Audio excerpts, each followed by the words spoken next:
Hello, sir. Yes, starting 1 minute. So,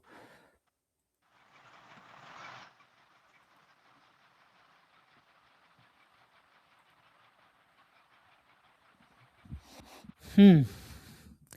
okay so good evening Abhijeet, कैसे हैं आप? ठीक है। Good evening sir. हाँ, आप कैसे हैं? हाँ, मैं भी ठीक हूँ। फर्स्ट ऑफ ऑल कंग्रेचुलेसन्स, आपको आईआईटी कानपुर मिला है एमएससी इकोनॉमिक्स, है ना? हाँ सर। ओके, तो थोड़ा बताइए अपने बारे में। Sir, I am Avijit Singh from Bihar. I have completed my graduations from Allahabad University in Mathematics and Statistics. My All India rank is 126 in IIT JMMS. तो आपका ईडब्ल्यूएस कैटेगरी है और इस पे 126 रैंक पे आपको एमएससी इकोनॉमिक्स मिला है एग्जैक्टली। अगर आपका ओबीसी होता तो आईआईटी कानपुर एमएससी स्टैट्स मिल जाता इजीली, है ना? ये है। तो बाकी कैटेगरी में तो वैसा है। ठीक है, तो आपको तो कैसे, क्या आप भी जैसे बिहार से हैं तो क्या स्कूलिंग बिहार से ही हुई है या बाहर से? नहीं, बिहार से ही हुई है। बस ग्रेजुएशन मतलब इलाहाबाद यूनिवर्सिटी से हुआ था। अच्छा, तो इलाहाबाद कैसे पहुंच गए? किसने बताया कि वहाँ पे एडमिशन लेना है?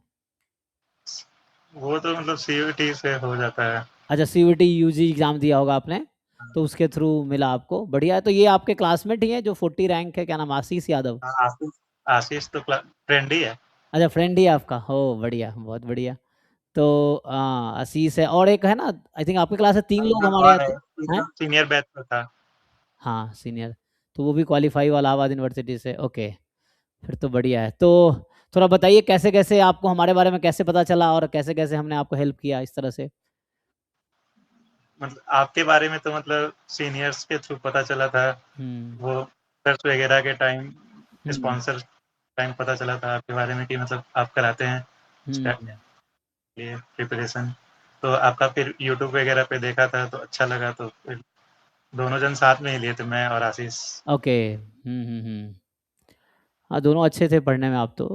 ठीक है, तो उसके बाद फिर आपने तैयारी किया तो कैसे कैसे प्रिपरेशन में क्या क्या किए? कितने, 1 साल का अराउंड जर्नी रहा होगा, तो कैसे कैसे आपने हाँ, उसमें प्रिपरेशन स्टडी किया? मतलब जून जुलाई में मैंने ज्वाइन किया था, लेकिन मतलब अगस्त सितंबर तक से थोड़ा सीरियसली पढ़ना स्टार्ट किया।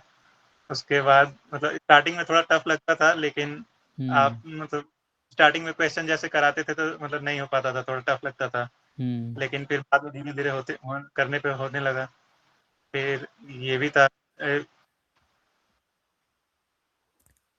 ठीक है, और दिख रहा है, हाँ। पीवाईक्यू वगैरह सॉल्व करने पे हो गया। फिर धीरे-धीरे होने ही लगा, ज़्यादा टफ भी नहीं था कोई। ओके, तो सिलेबस किए, फिर पीवाईक्यू साथ में, हम तो पीवाईक्यू साथ में मैं कराता हूँ यूनिट वाइज, है ना? हाँ, तो पीवाईक्यू साथ में हो जाता है। उसके बाद एक बार कोर्स खत्म हो गया, फिर उसके बाद क्या किए? वही मॉक टेस्ट वगैरह जो था आपका। ओके, तो जो मॉक टेस्ट था पीवाईक्यू था, तो ईयर वाइज पीवाईक्यू भी किया होगा आपने? हाँ, ईयर वाइज़ मतलब जो आपका ये बीपीपी वगैरह रहता था, वो भी था। और जो आपका पीडीएफ था वो ईयर वाइज, ये यूनिट वाइज भी था, तो हम्म। यूनिट वाइज भी लगा था। फिर गेट ओके, का पीवाईक्यू वगैरह था, वो भी लगाए थे। वो सॉल्व किए थे आपने। नहीं, अच्छा है, तो आपने काफ़ी, है ना? तो लाइक 2700 बच्चे इस बार एग्जाम दिए थे और 126 रैंक इज गुड रैंक, है ना? तो इसमें आप इतना मेहनत करके आए, फिर आगे आप कानपुर में जाएंगे तो आगे क्या प्लान है? अभी तो मतलब एमएससी इकोनॉमिक्स से मिल रहा है, क्या हम्म। पता एडिशनल इंतजार कर रहा था कि क्या पता मिल जाए तो सही स्टैटिस्टिक, है। स्टैटिस्टिक्स अगर पॉसिबल हुआ तो, है ना? क्या मिलेगा तिरुपति तो किसका? कानपुर का कानपुर का एमएससी 103 स्टैट्स। पर क्लोज हुआ था। हाँ, हम्म। तिरुपति मिलना तो पॉसिबल नहीं है क्योंकि मतलब उसमें ईडब्ल्यूएस सीट ही नहीं था। हाँ, 5 ही सीट है कल वहाँ दो पे। साल ओके, बाद। हाँ, सो 5 सीट है तो आई थिंक कैटेगरी देखना पड़ा। हाँ, वो ईडब्ल्यू की सीट ही नहीं है, तो सीट नहीं तो कैटेगरी की सीट है नहीं। और 5 सीटें ही हैं तो, है ना? बहुत कम बच्चे वहाँ जाएंगे। ओके, तो इसमें देखिए अगर होता है ठीक है, नहीं तो ठीक है, ये भी इकोनॉमिक्स में आके आगे कॉर्पोरेट में आप जॉब कर सकते हैं। अपॉर्चुनिटी तो है इकोनॉमिक्स की काफ़ी मार्केट में। सो देखिए, वो तो एक्सप्लोर कीजिए, फिर पता चलेगा आगे क्या कैसे है। फिर आगे फ्यूचर में एक बार मास्टर्स देखते कंप्लीट हैं वहाँ करेंगे। जाके क्या होता है, कैसे होता है। हम्म। देखते हैं जाके वहाँ हाँ हाँ, देखिए क्या आईआईटी में बताते हैं। जाएंगे तो एक अलग पर्सपेक्टिव मिलेगा आपको, वहाँ जाके बहुत कुछ सीखने को मिलेगा। और ऐसे बहुत लोग हैं जो स्विच किए, जैसे मान लो एग्जांपल दे, इकोनॉमिक्स से याद है, रघुराम राजन है। उन्होंने बीटेक किया था इलेक्ट्रिकल में आईआईटी दिल्ली से ही। फिर बाद में उन्होंने एमबीए किया आईआईएम अहमदाबाद से, फिर इकोनॉमिक्स में पीएचडी की है वो। अभी इकोनॉमिक्स से प्रोफेसर हैं वो, है ना, वहाँ पे यूएस में। तो ऐसे लोग हैं जो बाद में इकोनॉमिक्स में जाते हैं, तो आगे आप चाहो तो इसको इकोनॉमिक्स फर्दर कंटिन्यू कर सकते हो, मास्टर आईआईटी कानपुर से करो और फॉरेन जाके, अगर आपको कॉर्पोरेट में जाना तो वो भी रास्ता खुला रहेगा। अगर कॉर्पोरेट नहीं भी जाते हो तो पीएचडी करना हो तो किसी आईआईटी के अच्छे इंस्टीट्यूट से, आईआईटी से, आईआईटी नहीं तो इकोनॉमिक्स में तो वो है, दिल्ली स्कूल ऑफ इकोनॉमिक्स है या लंदन स्कूल ऑफ इकोनॉमिक्स है, ये सब बड़े बड़े इंस्टीट्यूट है इकोनॉमिक्स के नाम पे, तो उसमें भी जाकर अगर आप पीएचडी करते हो तो लाइफ में बहुत बड़े इकोनॉमिक्स आप बन सकते हो। तो ये सब स्कोप है इकोनॉमिक्स में, है ना। तो अभी आप आगे जाएंगे तो आपको आगे का दिखेगा, अभी थोड़ा आपको डर लग रहा होगा इकोनॉमिक्स में जाए कैसा होगा क्या होगा, है ना। लेकिन कुछ नहीं, जो मेहनत करने वाले लोग हैं हर जगह रास्ता बना लेते हैं। चूंकि जैसे बिहार से आप यहाँ का इलाहाबाद आए, फिर वहाँ से आपने पढ़ा, फिर अब आईआईटी जाएंगे, तो उसके बाद आईआईटी से भी आगे का रास्ता आप ढूंढ लेंगे, क्योंकि ऐसे जब आप गाँव में तो थोड़ी आपको पता था आप आईआईटी कानपुर जाएंगे, नहीं पता चलता ना। तो वो ऐसे ही है, तो जैसे जैसे आगे बढ़ेंगे रास्ता खुलता चला जाएगा। तो मेन वही है कि आपके प्रिपरेशन जर्नी, जो मान लीजिए कोई बिगिनर्स हैं जो करना चाहता है, आपके जो एक्सपीरियंसेस हैं, है ना, जो चैलेंजेस आपके बीच में रहे, तो आप लोग आई थिंक बिना ड्रॉप का आपका है ना। नहीं, ड्रॉप नहीं है। ड्रॉप नहीं है, तो अपियरिंग ईयर में है, तो ये भी है। तो फिर एक तो हाँ। पहला क्वेश्चन बच्चों का होता है भाई, ये कैसे आपने कोर्स को, बीएससी को और ये कोचिंग को मैनेज किए, कैसे शेड्यूल रहता था पढ़ने का, आप कैसे करते थे। जैम का तो मतलब जितना आप पढ़ाते थे उतना सफिशिएंट था, हम्म। और बीच में कॉलेज वगैरह का भी देख लेते थे। वैसे मतलब वहाँ ईयर वाइज था, तो मतलब इतना दिक्कत नहीं होता था एग्जाम वगैरह का वहाँ का।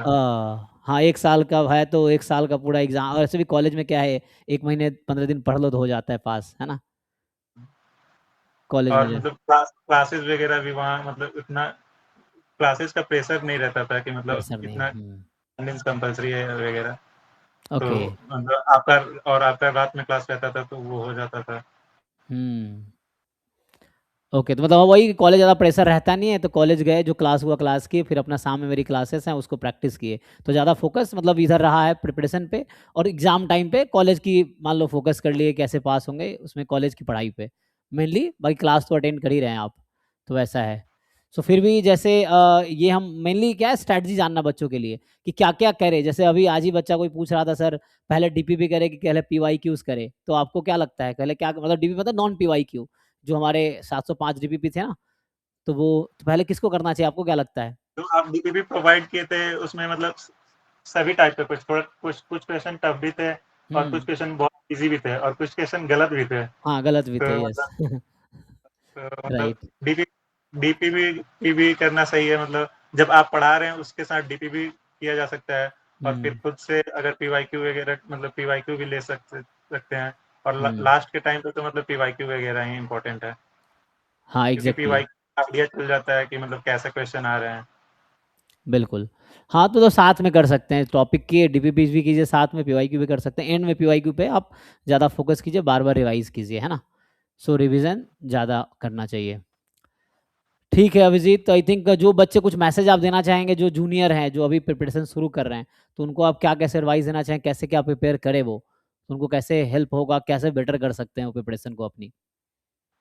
मतलब मैं तो, मेरा मतलब बैकग्राउंड भी स्टार्ट था, तो बेसिक कुछ कुछ क्लियर भी था, और हम्म। मैंने बस आपको ही फॉलो किया है, एक्स्ट्रा कुछ वगैरह बुक वगैरह ज़्यादा नहीं फॉलो किया था। हम्म। आपने जितना किया था उतना ही किया था, तो ओके, उसी तो से हो गया था। मतलब बस जितना हमने एग्ज़ाम कराए, थोड़ा-सा खराब ओके, हो गया हाँ, था। जितना मैंने करा दिया, जितना मैंने रिसोर्सेस आपको दिए, डीपीपी है, पीवाईक्यू है, मॉक टेस्ट है, जो क्लास में कराए, उतना ही आपने किया, उसी पे आपने वर्क किया, और इस पे ही आपका रैंक आया और आपको आईआईटी कानपुर मिला है।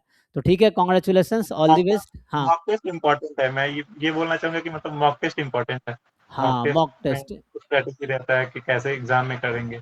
एग्जैक्टली। सो मॉक टेस्ट से मतलब ये गलतियां पता चलती है अपनी, कि जैसे जो घर पे आप मॉक टेस्ट देते हैं तो बहुत सारे मिस्टेक्स होते हैं, तो वो फिल्टर हो जाएगा, एग्जाम में वो गलती आप नहीं करेंगे, तो मॉक टेस्ट से आपको सीखना मिलेगा कि कौन सा, कैसे स्ट्रैटेजी लगानी, कौन से यूनिट पहले करने, कौन से क्वेश्चन करने, कब छोड़ना है ना। तो वो मॉक टेस्ट से सीखने को मिलता है। तो ऑलरेडी हम लोग 200 मॉक टेस्ट प्रोवाइड करते हैं, 100 यूनिट वाइज, 100 फुल लेंथ। तो ये बच्चा कर लेगा ढंग से, इसी को 2-3 बार रिवाइज कर लेगा तो इनफ है, काफ़ी अच्छी प्रैक्टिस हो जाएगी, ये है। तो बच्चे के हार्डवर्क पे है, टाइम देने पे है, जितना ज़्यादा प्रैक्टिस करे, सिलेबस करे, प्रीवियस ईयर क्वेश्चंस करे, मॉक टेस्ट करे, डीपीपीस करे, एंड देन है उसको रिवाइज करे, फिर डाउट पूछे, जैसे आप काफ़ी डाउट पूछते थे, है ना, तो इस तरह से था। तो बच्चे जो डाउट पूछेगा उसको ज़्यादा सीखने की अपॉर्चुनिटी मिलेगी। तो मुझे ये भी देख के अच्छा लग रहा है, चलिए मैं भी बिहार से हूँ, हम लोग भी ऐसे ही, है ना, जब गांव में तो पता नहीं होता, फिर आईआईटी पहुंचे, आप भी आईआईटी पहुंचे, फिर आगे जाकर बहुत आगे जाएंगे, है ना। आईआईटी जाएंगे तो आपको अगला गोल पता चलेगा कि अच्छा यहाँ से ये कर सकते हैं, ये कर सकते हैं, तो उसके अकॉर्डिंग आगे आप और अच्छा करेंगे। और डाउट क्लास जॉइन करने का भी फ़ायदा था। अगर खुद का डाउट ना भी हो ना, तो मतलब कोई दूसरा पूछता था, तो उससे और कॉन्सेप्ट क्लियर हो जाता था। या फिर हुँ। कोई और क्वेश्चन कोई पूछा मुझे भी नहीं आता हो, वो भी आ जाता था। हाँ, एग्ज़ैक्टली ये भी है क्योंकि डाउट क्लास में आप कह रहे हैं कि जो जॉइन करने पे मान लो आपका डाउट नहीं भी है, किसी और का भी है, अगर मैं सॉल्व कर रहा हूँ, तो आपको कुछ ना कुछ सीखने को तो मिलेगा। या तो आपको आता होगा पहले से, नहीं आता होगा तो आपको सीखने को मिलेगा कि ओके, इस क्वेश्चन में ये कॉन्सेप्ट है, ये अप्रोच है। तो डाउट क्लास जॉइन करने का फ़ायदा और डेली मैं रात को डाउट क्लास लेता हूँ 11 टू 12, तो कोई भी डेली जॉइन करता है बच्चा, आप भी जॉइन करते थे रेगुलरली, तो ये है। तो चलिए बहुत अच्छा लगा आपने जॉइन किया and thank you and all the best, congratulations आपको आगे के फ्यूचर के लिए। Thank you. ठीक है, मिलते हैं फिर, थैंक यू अभिजीत। हाँ, बाय